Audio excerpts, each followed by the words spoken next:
এই মুহূর্তে সবথেকে গুরুত্বপূর্ণ খবর। কত খুব বেশি হলে 200-250 কি 300 বাড়ি আছে, এর থেকে তো বেশি নেই মনে হয়।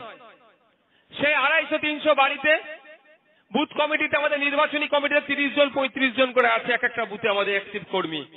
ভাগ করে নিতে বলুন, কাউকে বলুন 10টা বাড়ির দায়িত্ব নেবে সে। আপনি নিজে বলবেন যে আমার অঞ্চলের তুমি 15টা বাড়ি নাও। আপনিও তো কোনো বুথ থেকে এসেছেন ভাই, যতই অঞ্চল নেতৃত্ব ব্লক নেতৃত্ব যাই হোক না কেন, আপনি তো কোনো বুথের নেতা, বুথ থেকে উঠে এসেছেন।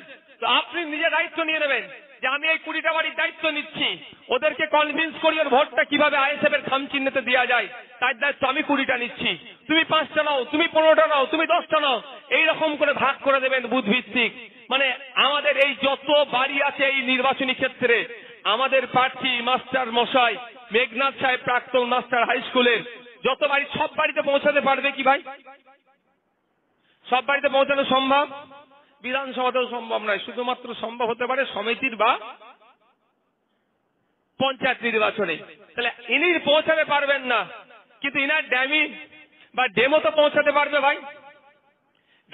ড্যামি ক্যান্ডিডেট আপনারা হন, মেঘনাথ বাবুর প্রতিনিধি, আইএসএফ এর প্রতিনিধি, জয়নগর লোকসভার প্রত্যেকটা বাড়িতে পৌঁছাতে হবে। এটা আমাদেরকে দায়িত্ব তুলে নিতে হবে। আমাদের লক্ষ্য উদ্দেশ্য কি, আমরা কেন ভোট চাইছি মানুষের কাছে? আপনারা আজকে আসলেন, আমাদের বক্তার বক্তব্যগুলো শুনলেন, মজনু সাহেব বক্তব্য দিলেন। আমাদের দেশ এগিয়ে যেতে গেলে কি করতে হবে? মাথা পিছু বার্ষিক গড় আয় বাড়াতে হবে।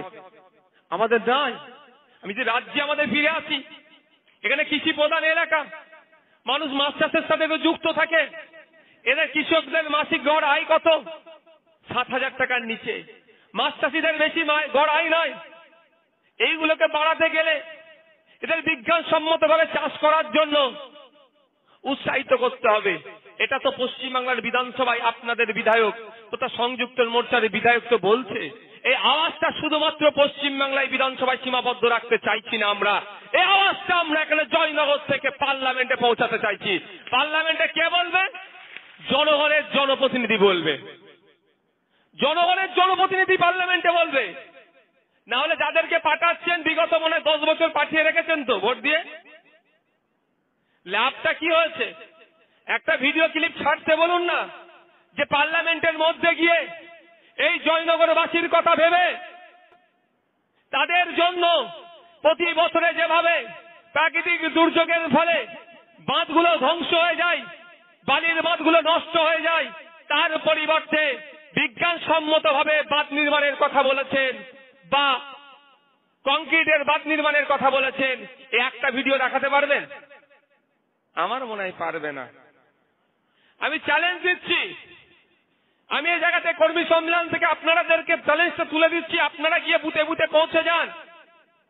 আপনারা বুথে বুথে গিয়ে মানুষকে বলুন, আপনারা দায়িত্ব তুলে নিন।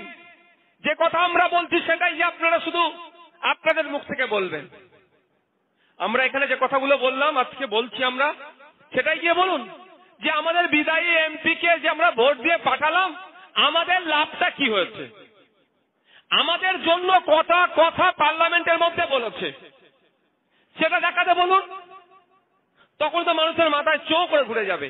আমি কৃষক, আমি শ্রমজীবী মানুষ, আমি মৎস্যজীবী, আমার ঝড়ে বাড়ি ভেঙে যাচ্ছে, সে আমার প্রাকৃতিক দুর্যোগের কারণে আমি ক্ষতিগ্রস্ত হলাম, সমাধান তো দূরের কথা, আমার ত্রাণের টাকা লুট হয়েছে, এটা নিয়ে কটা কথা বলেছে আমাদের বিদায়ী এমপি। এটাই বাড়ি বাড়ি গিয়ে কোশ্চেন করুন তো আপনারা। তারপরেই বলুন যদি আমাদেরকে সুযোগ দেন, কারণ আমরা জোর করতে পারি না। সংবিধানের 341 নম্বর ধারাতে উল্লেখ আছে, ভারতীয় নাগরিক হতে হবে, 18 বছরের ঊর্ধ্বে হতে হবে, তাহলেই সে ভোটদানের স্বাধীনতা রাখে। আমরা তার ভোটদানের স্বাধীনতাতে হস্তক্ষেপ করতে পারি না। আমরা দেশের গণতন্ত্রকে, দেশের সংবিধানকে মান্যতা দিয়ে চলি। উপরন্তু যারা দেশের সংবিধান গণতন্ত্রকে মান্যতা না দেয় তাদের বিরুদ্ধে আমরা আইনি লড়াই